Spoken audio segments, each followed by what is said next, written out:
اپنے پوروجوں کی قربانیوں کو ذکر کرتے ہیں جن کے صدقے کے اندر ملک آزاد ہوا اور غلامی کی لعنت سے ہم کو آزادی ملی.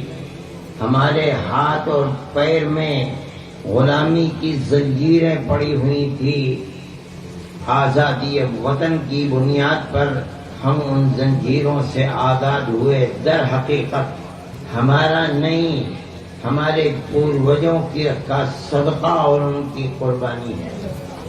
اس لیے ہمارا فرض ہوتا ہے کہ ہم ان کی قربانی کو ذکر کریں. حاجی صاحب نے 2 مرتبہ حاجی شیخ عبدالعزیز محدث دہلوی کا ذکر کیا ہے.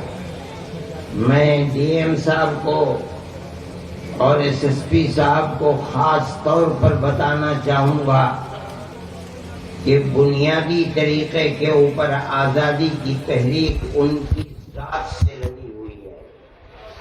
سن 1799 کے اندر سرنگا پٹنم میں ٹیپو سلطان کو جب شہید کیا گیا تو ان کی لاش کے اوپر انگریز نے کھڑے ہو کر یہ اعلان کیا تھا کہ آج ہندوستان ہمارا ہے.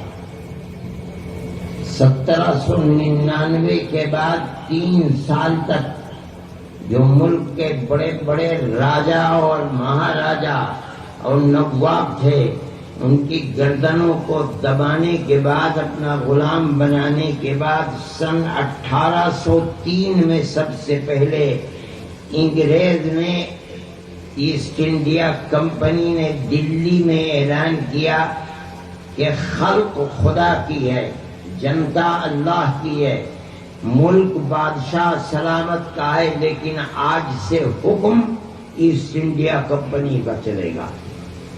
اس اعلان کے بعد شاہ عبدالعزیز صاحب محدث دہلوی جو اس زمانے کے سب سے بڑے عالم دین تھے، انہوں نے اعلان کیا تھا کہ آج ہمارا ملک غلام ہو گیا اور اس غلامی سے نجات دلانے کے لیے جہاد کرنا ہر مسلمان کا فرض ہے. یہ سب سے پہلا اعلان تھا. کسی راجا کے اندر، مہاراجا کے اندر، نواب کے اندر یہ طاقت نہیں تھی کہ انگریز کے خلاف آواز نکال سکے. اس بوریا نشین آدمی نے سب سے پہلا اعلان کیا. اس کی سزا بھگتنی پڑی. انگریز نے ان کی جائیداد، ان کے مدرسے، ان کی مسجد کو قرق کر لیا، انہیں شہر سے نکال دیا، انہیں زہر دے دیا جس سے ان کے جسم کے اوپر سفید داغ پڑ گئے. مگر اس انسان کے اندر کیا آگ تھی کہ یہ سب کچھ برداشت کیا، 1 انچ قدم پیچھے نہیں ہٹا. اپنی زندگی کے اندر انہوں نے اپنے 2 شاگردوں کو، ایک سید احمد رائے بریلی اور ایک اپنے نواسے شاہ اسماعیل شہید، ان دونوں کو جہاد آزادی وطن کے لیے تیار کیا. سن 1824 میں شاہ عبدالعزیز صاحب کا انتقال ہو گیا، مگر ان 2 آدمیوں نے پورے ملک میں جہاں تک جا سکتے تھے دورے کیے.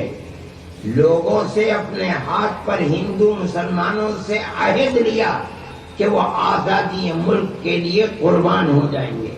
اور اس کے بعد انہوں نے منتخب کیا ہندوستان کے شمال صوبہ سرحد کو انگریز سے لڑائی لڑنے کے لیے. اسی لڑائی کے اندر 1831 کے اندر دونوں شہید ہو گئے لڑتے لڑتے. مسلمان بھی اس تاریخ کو نہیں جانتا. دنیا یہ سمجھتی ہے کہ جہاد آزادی وطن سب سے پہلا 1857 ہے. نہیں، سب سے پہلا آزادی وطن کا جہاد بالا کوٹ کے میدان میں سن 1831 کا ہے، جس کے اندر ہندو اور مسلمان سب شہید ہوئے. علماء صادق پور پٹنے کا ایک اب تو محلہ ہے، پہلے دوسری آبادی تھی، وہ لوگ تو واپس نہیں آئے وہاں سے، اور سن 1845 تک مرتے رہے، مارتے رہے، آج کوئی جانتا بھی نہیں ہے۔ جو لوگ وہاں سے واپس آ گئے تھے، یہاں آ کر انہوں نے پھر تیاری کی، اور مکمل 26 سال تک تیاری کر کے ہندو اور مسلمان کو اکٹھا 1857 میں دوسرا جہاد کیا، جس میں اس مدرسے کی بنیاد رکھنے والے حضرت نانوتوی رحمۃ اللہ علیہ، حضرت مولانا رشید احمد صاحب گنگوہی بھی شریک تھے۔ مولانا رشید احمد صاحب تو گرفتار ہو گئے، اور کسی کو یہ امید نہیں تھی کہ وہ زندہ بچیں گے، پھانسی دے دی جائے گی، مگر اللہ کی حکومت ہے، وہ زندہ بچ گئے۔ جب وہ باہر نکلے، ابھی تک دارالعلوم کا کوئی وجود نہیں تھا، جب وہ باہر نکلے اور عام معافی کا اعلان ہوا تو یہ دیکھا کہ انگریز کے لوگ گلی گلی کوچے کوچے گھوم رہے ہیں، باپ انگریز کی دشمنی میں شہید ہو گیا، بچے یتیم ہیں، گھر میں کچھ نہیں ہے، بچے بھیک مانگ رہے ہیں، ماں اپنی عزت و آبرو کی حفاظت کیے ہوئے گھر میں بیٹھی ہے، انگریز ان کے ہاتھ کو پکڑتا ہے اور کہتا ہے کہ بچہ ہمیں دو، ہم اس بچے کو مفت پڑھائیں گے، مفت لکھائیں گے، مفت کھلائیں گے، اس کو کپڑا دیں گے پہننے کے لیے، اور اس کو عالم بنا کر کے گورنمنٹ کی ملازمت دیں گے۔ اور ماں یہ سمجھتی ہے کہ میں مر رہی ہوں، میرا بچہ تو کھانے اپنے پیٹ کو بھرے گا، وہ چھوڑ دیتی ہے۔ ان لوگوں کے اندر غیرت تھی کہ وہ بچے جن کا باپ انگریز کے لیے قربان ہو گیا، جان دے دی، انگریز ان کے بچوں کو اپنا وفادار بنانا چاہتا ہے۔ انہوں نے 1857 کے بعد 9 سال کے بعد ٹھیک 1866 میں دارالعلوم دیوبند کی بنیاد رکھی اور کہا کہ بچہ ہمیں دو۔ انگریز کہتا ہے کہ ہم پڑھائیں گے، ہم لکھائیں گے، ہم کھلائیں گے، ہم پلائیں گے، ہم پہنائیں گے۔ ہم کہتے ہیں ہم مفت پڑھائیں گے، مفت لکھائیں گے، مفت پہنائیں گے، مگر اس کا باپ انگریز کا دشمن تھا، ہم اس کے بیٹے کو بھی ملک کی آزادی کے لیے مجاہد پیدا کریں گے۔ یہ ٹھیک ہے، انگریز تو یہ کہتا تھا کہ ہماری حکومت میں سورج غروب نہیں ہوتا، صحیح کہتا تھا، یہ تو فقیر لوگ تھے، ان کے پاس تو کچھ بھی نہیں تھا، یہ تو بوریے پر بیٹھ کر کے اللہ اور اس کی کتاب کا سبق دینے والے تھے، ان کے پاس کیا چیز تھی؟ انہوں نے اپنی پوری قوم کو لگا دیا اور قوم کو یہ سکھلایا اور پیغام دیا، اگر یہ مدرسہ زندہ ہے تو تمہاری آنے والی نسلیں زندہ رہیں گی، اگر یہ مر گیا تو تمہاری نسلیں مر گئی، اس کی مدد کرو۔ آج 150 سال سے زیادہ ہو گئے، اس ایک دارالعلوم سے دنیا میں ہزاروں دارالعلوم پیدا ہو گئے، اور کسی ملک سے ایک پیسے کی مدد نہیں دیتے، پوری قوم کو اس پر لگا دیا۔ یہ آج کی بات نہیں ہے، 250 سال سے قوم اسی کے اوپر لگی ہوئی ہے۔ اس زمانے میں ہمارا بجٹ کتنے روپے ہوگا میں نہیں جانتا، آج دارالعلوم کا بجٹ 32-33 کروڑ روپے ہے، اور ایک ایک پیسہ قوم دیتی ہے، کوئی اور نہیں دیتا۔ تاریخ ہے اس دارالعلوم نے، بہت لمبی بات ہو جائے گی، میں مختصر کرتا ہوں۔ جن سپوتوں کو پیدا کیا مجاہدین آزادی کو، ان میں سر فہرست شیخ الہند ہیں، مولانا محمود حسن۔ کہا جاتا ہے کہ وہ دارالعلوم کے پہلے پڑھنے والے ہیں، جب وہ پڑھ کر فارغ ہوئے ہیں تو ان کے دل کے اندر آزادی وطن کی آگ چبھی ہوئی تھی۔ مسٹن جو گورنر تھا صوبہ جات متحدہ کا، وہ کہا کرتا تھا کہ شیخ الہند کو اگر جلا کر راکھ کر دیا جائے گا تو اس کی راکھ سے بھی انگریز کی دشمنی کی وہ آئے گی۔ ایسا آدمی تھا، اس نے اپنی ساری زندگی کو قربان کر دیا، ایک جلا وطن حکومت بنائی افغانستان کے اندر، جس کے صدر راجہ مہندر پرتاپ سنگھ تھے، وزیر خارجہ حضرت شیخ الہند رحمۃ اللہ علیہ کے شاگرد مولانا عبید اللہ سندھی تھے۔ یہ ان کو بھیجا تھا کہ وہاں جا کر کے جلاوطن حکومت ہندوستان کے خلاف بناؤ۔ کوئی مثال ایسی نہیں ملتی کہ ہندوستان کے لوگوں نے کہیں جا کر کے جلاوطن حکومت بنا، اگر ملتی ہے تو دارالعلوم دیوبند کے سپوت سے ملتی ہے۔ یہ دماغ دیا انہوں نے، ان کے اندر آگ کتنی تھی۔ میں آپ کو بتاتا ہوں کہ جب وہ وہاں سے واپس آئے اور 3 سال 7 مہینے کے بعد انگریز کو پتہ چل گیا تھا کہ وہ یہاں سے گئے ہیں سعودی عرب۔ اس زمانے میں سعودی عرب نہیں تھا، ترکی حکومت تھی، اور مولانا کا پروگرام یہ تھا کہ ترکی حکومت سے مدد لے کر وہ وہیں سے آزاد قبائل میں جائیں گے، افغانستان اور وہاں سے آزاد قبائل۔ اگر انگریز کو پتا تھا، اس نے طائف کے اندر رہتے ہوئے جو وہاں کی حکومت تھی اس سے کہہ کر کے انہیں گرفتار کرا لیا، اور گرفتار کرا کے ان کو وہاں سے پورٹ سعید مصر بھیجا، وہاں تھوڑے دن رکھ کر کے اور ان پہ اپنے 4 شاگردوں کے ساتھ ان کو مالٹا بھیج دیا، جہاں انہوں نے 3 سال 7 مہینے قید بہ مشقت گزاری ہے۔ ایک ساتھی حضرت کے شاگرد حکیم نصرت حسین غازی پور کے تھے، وہ وہیں ان کا انتقال ہوا، آج بھی وہیں ان کی قبر ہے۔ اس کے بعد یہ 4 ساتھی واپس آئے۔ میں ڈی ایم صاحب اور ایس ایس پی صاحب سے کہتا ہوں کہ جب جہاز گودی پر آ کر لگا تو ریاست بہاولپور جو آج کل پاکستان میں ہے، اس وقت تو ملک تقسیم نہیں ہوا تھا، سن 1920 میں ریاست بہاولپور کے جو جنرل سیکریٹری تھے یا چیف سیکریٹری کہیے ان کے نواب صاحب کے، ان کا نام تھا سر رحیم بخش۔ انگریز نے ان کو سر کا خطاب دیا تھا، انگریز نے ان کو بھیجا، سیڑھی لگ گئی، کسی کو جانے کی اجازت نہیں تھی، وہ گئے اور جا کر حضرت شیخ الہند رحمۃ اللہ علیہ سے عرض کیا کہ حضرت آپ سب سے بڑے ودوان تھے اور دارالعلوم دیوبند میں سینکڑوں لوگ آپ سے لابھدائک ہوتے تھے، آپ بہت بڑے فقیر تھے، لوگ آتے تھے، مرید ہوتے تھے، آپ ان کے گرو تھے، چیلے آتے تھے، آپ چلے گئے اور ہر شخص پیاسا ہے، آپ نے ساری زندگی انگریز کی مخالفت میں لگا دی، مگر انگریز کی حکومت تو اپنی جگہ پر ہے، اس کو تو کوئی ہانی پہنچی نہیں۔ اب ہماری تمنا یہ ہے کہ آپ ایک جگہ بیٹھ جائیے دیوبند میں، بس اپنی اس تحریک کو ختم کر دیجیے تاکہ جو پیاسے ہیں ان کی پیاس تو دور ہو۔ جب وہ کہہ چکے اپنی بات تو شیخ الہند بڈھا آدمی جس کو مالٹا کی سردی نے ختم کر دیا تھا، سنبھل کے بیٹھ گیا اور کہا کہ آپ اپنی بات کہہ چکے، جس زمین میں انگریز کی حکومت ہے میں آیا ہوں، مجھے جینا تو جینا، اس زمین میں مرنا بھی پسند نہیں ہے، میں تو صرف اس لیے آیا ہوں کہ میں اعلان کروں کہ انگریز کی غلامی حرام ہے۔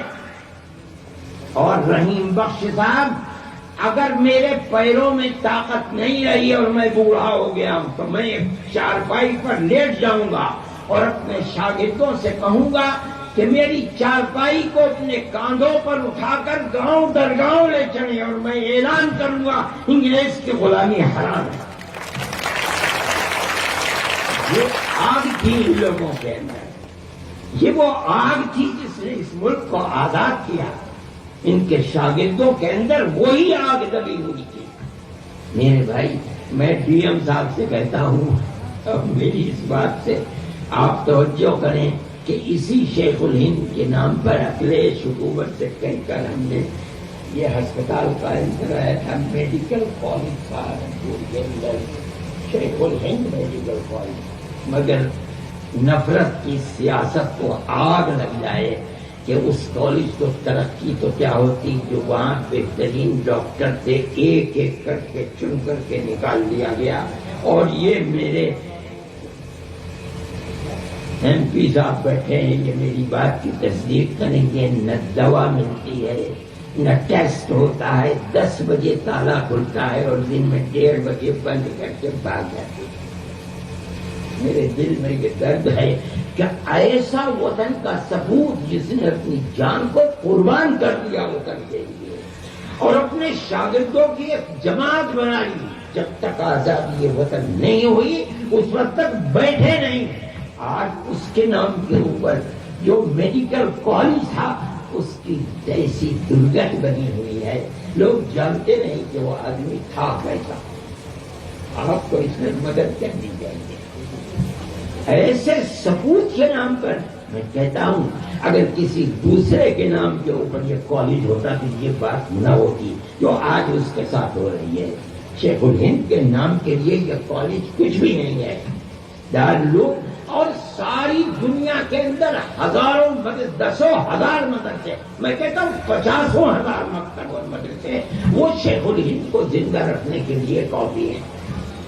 صرف اس لیے کہ وہ لوگ جنہوں نے ملک کو آزادی دلائی ہے اپنے آپ کو قربان کر کے، ان لوگوں کے نام کے ساتھ اس قدر میں سمجھتا ہوں کہ لوگ تاریخ کو جانتے نہیں ہیں. اس میں آپ کو مدد کرنی چاہیے.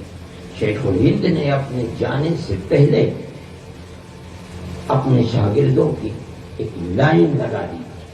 حضرت مولانا مفتی کفایت اللہ صاحب شیخ الہند کے شاگرد ہیں. حضرت مولانا حسین احمد مدنی شیخ الہند کے شاگرد ہیں. عبید اللہ سندھی شیخ الہند کے شاگرد ہیں. جن کے دلوں میں آگ تھی افغانستان، روس، ترکی اور کہاں کہاں ہو کر کے جہاں گئے وہاں انقلاب پیدا کیا. جمعیت علماء کا وجود انہی کے دم سے. سب سے پہلے صدر جمعیت علماء کے مستقل حضرت شیخ الہند جب وہاں سے واپس تشریف لائے 1920 میں تو دلی کے اندر جو اجلاس ہوا اس میں حضرت شیخ الہند کو صدر بنایا گیا اور اس کے صدر وہی تھے اسی جلسے کے، لیکن 12 دن کے بعد ان کا انتقال ہو گیا. میں یہ کہتا ہوں کہ یہ دارالعلوم کی تاریخ ہے. مولانا انصر الرحمان سوہائی، مولانا بشیر بھٹا، مولانا حسین احمد مدنی، یہ وہ لوگ تھے اور فقیر لوگ تھے. میں کہتا ہوں شیخ الہند اتنا بڑا لیڈر اور مولانا ابوالکلام آزاد یہاں آ رہے ہیں ان کی زندگی کے اندر.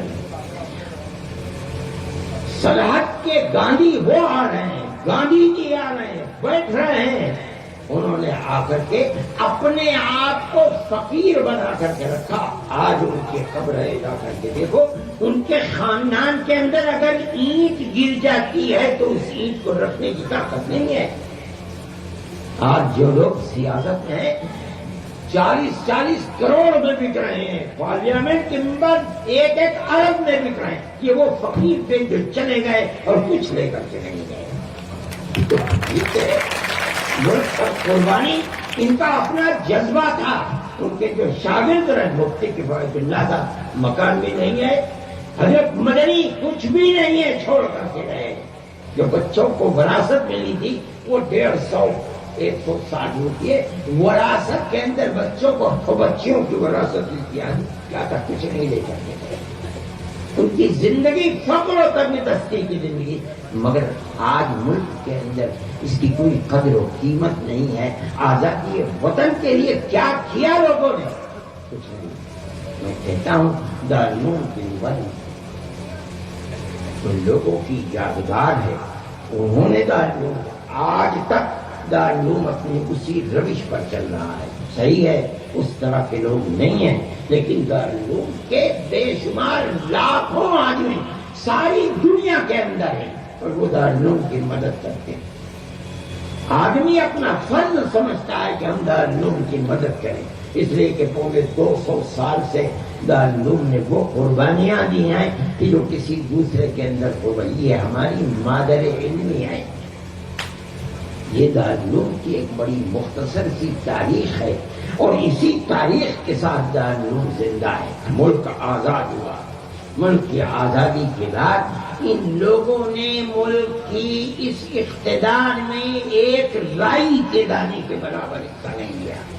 جس طرح سونے والا ایک کروٹ پر ہوتا ہے، اس کے بعد دوسری کروٹ لے لیتا ہے، اسی طرح ان کا حال تھا۔ ملک آزاد ہوا، رات اور دن ملک کی آزادی کے لیے قربانی دے رہے تھے۔ جیسے آزاد ہوا، اعلان کر دیا کہ آج سے ہماری جماعت جمعیت علماء ہند خالص مذہبی جماعت ہے، ہمیں اقتدار میں شرکت کی کوئی ہوس نہیں ہے۔ ہم نے ملک کو آزاد کرایا اس لیے نہیں کہ ہم اقتدار بنے، یہ ہمارا مذہبی اور دھارمک فرض تھا۔ ہم غلامی کو لعنت سمجھتے تھے، ہم نے ملک کو آزاد کیا، ہم کامیاب ہو گئے۔ اس کے بعد انہوں نے ملک کے اندر برابر اس کی ترقی کے لیے حصہ لیا، مگر کسی اقتدار کی طلب نہیں کی۔ ملک کے اندر نفرت کی سیاست کا دورہ بڑھا، ملک میں فسادات ہوتے رہے۔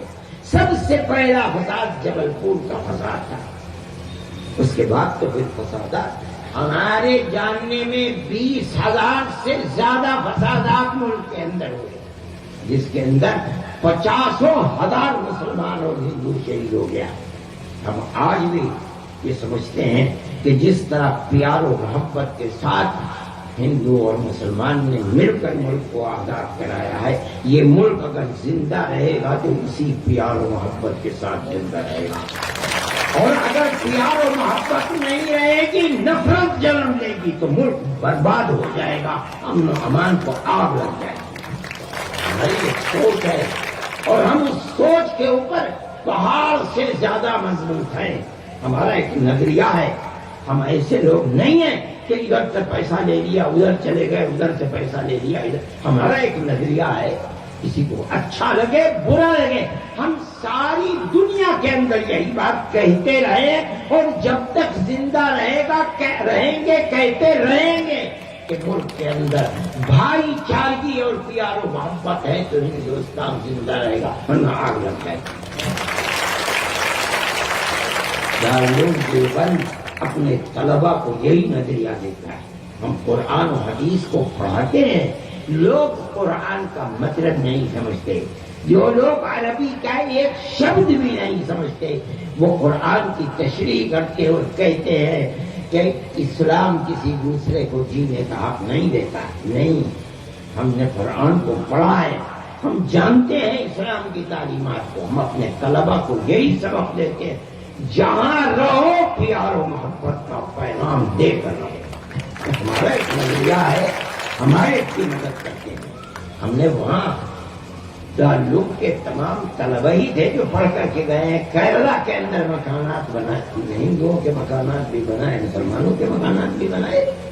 ہم نے آسام کے اندر کام کیا، ہم نے ہی کام کیا، دارالعلوم کے فضلاء ہی نے کام کیا، اور سپریم کورٹ کے اندر ہم نے لڑائی لڑی، ہم کامیاب ہوئے۔ اگر اس کے اندر 28,000 مسلمان ہیں تو 28 لاکھ مسلمان، 25 لاکھ ہندو بھی ہیں۔ ہم یہی طالب علم کو کہتے ہیں، ہم اسی ذہن کو لے کر اسے میدان میں بھیجتے ہیں۔ ہمارے طالب علم یہی کام کرتے ہیں۔ آپ نہیں دیکھیں گے کہ طلبا کہیں باہر نکلتے ہوں، احتجاج کرتے ہوں، بسوں کے شیشے توڑتے ہوں، آگ لگاتے ہوں۔ نہیں، یہ اسکول اور کالجوں کی تعلیم، ہماری تعلیم یہ نہیں ہے۔ ہم تو ان غریبوں کو پڑھاتے ہیں جن کے پیر میں جوتے نہیں ہوتے، جن کے سر پر ٹوپی نہیں ہوتی، جن کے پیٹ میں روٹی نہیں ہوتی، ہم ان کو پکڑتے ہیں، مدرسوں میں لاتے ہیں، کھلاتے ہیں، پلاتے، آدمی بنا کر پیار و محبت کا میدان کے اندر کھیل دیتے ہیں۔ آپ حضرات یہ کہتے ہیں کہ ہمیں ایسے لوگ دنیا کی تعلیم کو بھی، ہم دنیا کی تعلیم کے مخالف نہیں ہیں، لیکن ہماری اس ملک کے اندر 10,000 نہیں، میں کہتا ہوں لاکھوں مسجدیں ہیں، ہمارے 25,000 مکتب ہیں، دسوں ہزار ہمارے مدرسے ہیں، ہمیں اپنی مسجدوں کے لیے امام بھی پیدا کرنے ہیں، ہمیں اپنی لاکھوں مسجدوں کے لیے مؤذن بھی پیدا کرنے ہیں، ہمیں 50,000 مکتب کے لیے حافظ قرآن بھی پیدا کرنے ہیں، ہمیں 10,000 مدرسوں کے لیے قرآن و حدیث پڑھانے والے بھی پیدا کرنے ہیں۔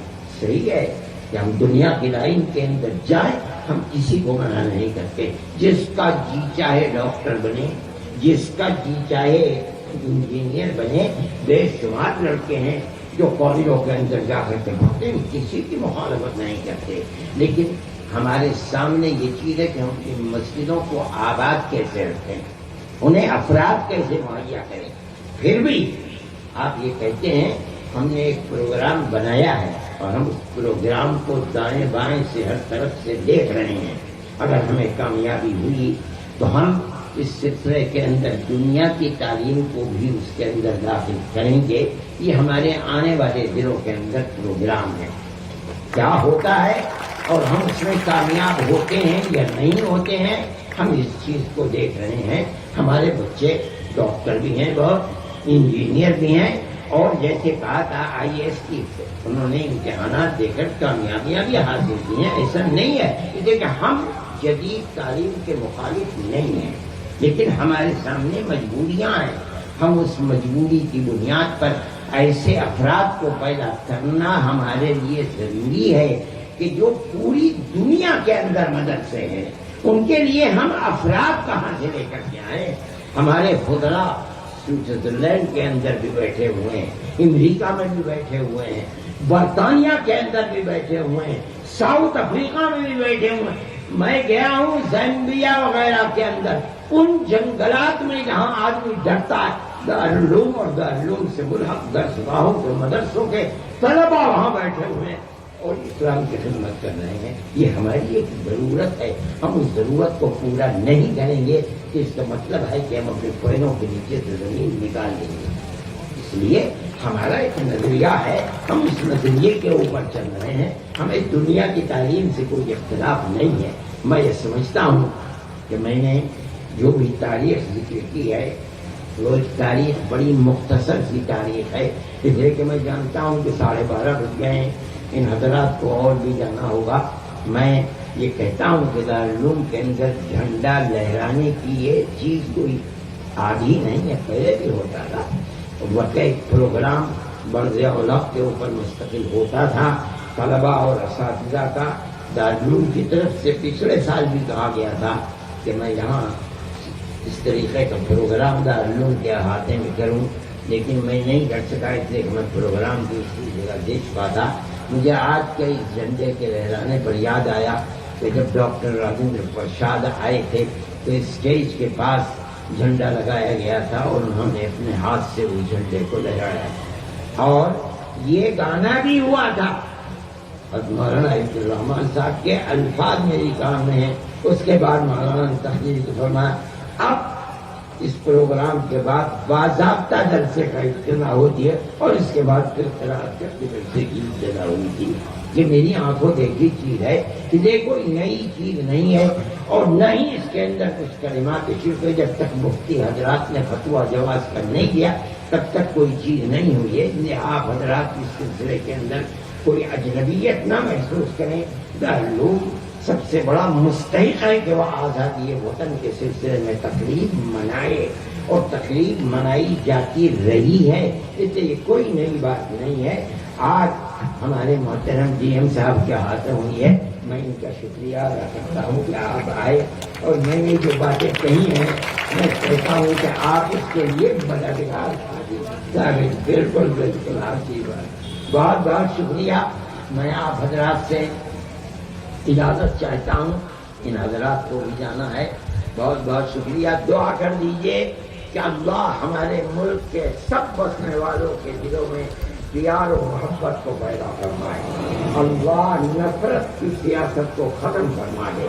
جس طرح ہم سینکڑوں نہیں ہزاروں سال سے گاؤں در گاؤں آپس میں پیار و محبت کے ساتھ رہتے چلے آئے ہیں، اللہ ہماری اس پرانی تاریخ کو زندہ فرما دے، پیار و محبت کو پیدا فرما دے اور الفت کو پیدا فرمائے، اور جو لوگ نفرت کی سیاست کر رہے ہیں اللہ انہیں خائب و خاطر فرمائے، ان کو راہ راست پر اور سیدھے راستے پر لائے، پیار و محبت کے لیے کام کرنے کی توفیق عطا فرمائے، اور ہمارے ملک کی پرانی تاریخ کو زندہ و جاوید فرمائے، اور سب کو گاؤں در گاؤں پیار و محبت کے ساتھ زندگی بسر کرنے کی توفیق اور اوسر عطا فرمائے۔